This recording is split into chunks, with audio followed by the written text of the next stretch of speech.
সর্বনাশ। তুরস্ক এবার ভয়ঙ্কর একটি অপরমাণু বোমা বানিয়েছে। পরমাণু যদি বোমা বানানো হয় তাহলে বিশ্বজুড়ে হইচই শুরু হয়ে যাবে যে পারমাণবিক বোমা বানিয়েছে বা পরমাণু বোমা বানিয়েছে, কিন্তু এটি হচ্ছে অপরমাণু বোমা।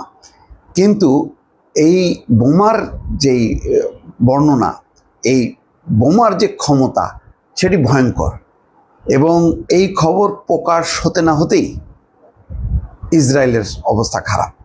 নেতানিয়াহু চিন্তিত, এমনকি ওই নেতানিয়াহুর সবচেয়ে ঘনিষ্ঠ নরেন্দ্র মোদীর কপালেও ভাঁজ পড়েছে। কারণ তুরস্ককে 1 নম্বর শত্রু হিসেবে চিহ্নিত করেছে সম্প্রতি ভারত। তুরস্কের অপরাধ যে পাকিস্তান এবং ভারতের যুদ্ধের সময় তুরস্ক অস্ত্র শস্ত্র সহ আধুনিক কিছু সরঞ্জাম দিয়েছে, সামরিক সরঞ্জাম পাকিস্তানকে, তার প্রতিদ্বন্দ্বী পাকিস্তানকে।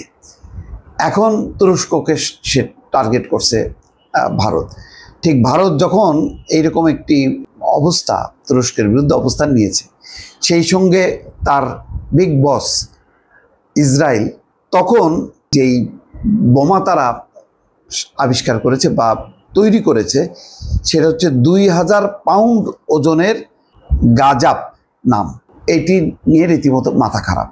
খবরে বলা হচ্ছে হাইপারসনিক ক্ষেপণাস্ত্রের পর সবচেয়ে শক্তিশালী বোমা প্রকাশ্যে আনলো তুরস্ক।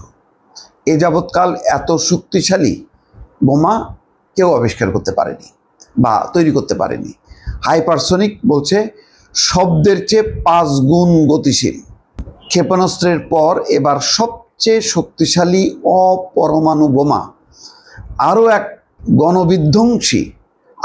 গণবিধ্বংসী মারণাস্ত্র প্রকাশ্যে এনে গোটা বিশ্বকে ভয় ধরালো তুরস্ক।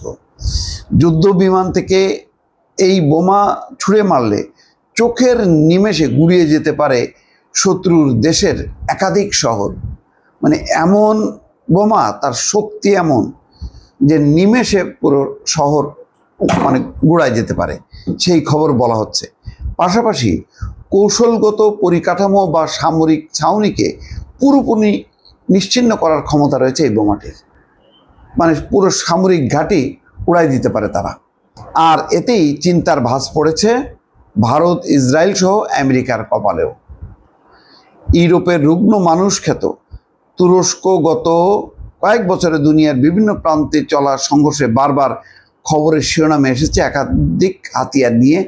সেই তালিকায় রয়েছে তাদের হামলাকারী ড্রোন, নানা ধরনের ড্রোন আলোচনায় এসছে, পরে রকেট, ক্ষেপণাস্ত্র।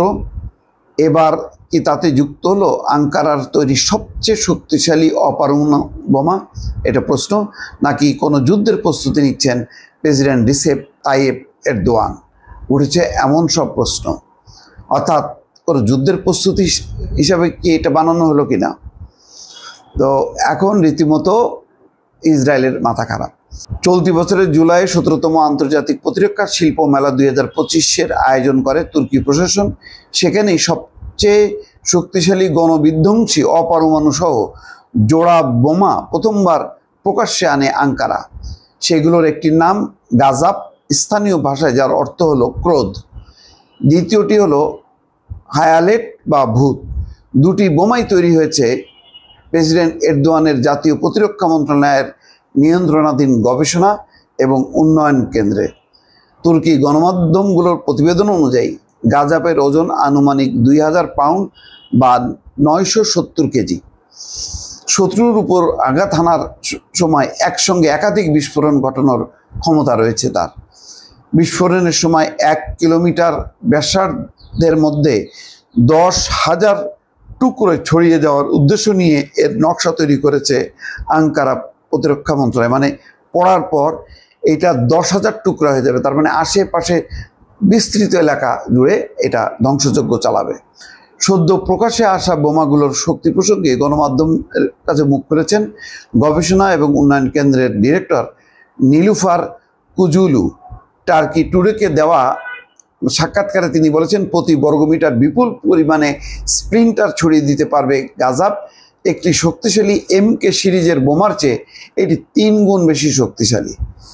সূত্রের খবর অনুযায়ী এই বোমাটির মধ্যে একটি পরিবর্তিত ফিলার এবং অভ্যন্তরীণ পাঁজরযুক্ত কাঠামো রয়েছে, যা এর বিস্ফোরণের ক্ষমতাকে উল্লেখযোগ্যভাবে বৃদ্ধি করেছে। গাজাপের নকশার সঙ্গে গ্রেনেডের কার্যকারিতার কিছু মিল রয়েছে, তবে এর ক্ষেত্রে এলোমেলোভাবে ইস্পাতের স্প্লিন্টার এদিক ওদিক ছড়িয়ে পড়ে না, উল্টে বিস্ফোরণের পর নিয়ন্ত্রিত টুকরায় ভেঙে গিয়ে সেগুলো শত্রুর উপরেই আঘাত হানে। মানে এটার বহুমাত্রিক ব্যবহার বোঝাই যাচ্ছে। তো স্বাভাবিকভাবে ইসরায়েলের এখন খবর আছে, বোঝা যাচ্ছে। দর্শক ভালো থাকবেন, আল্লাহ হাফেজ।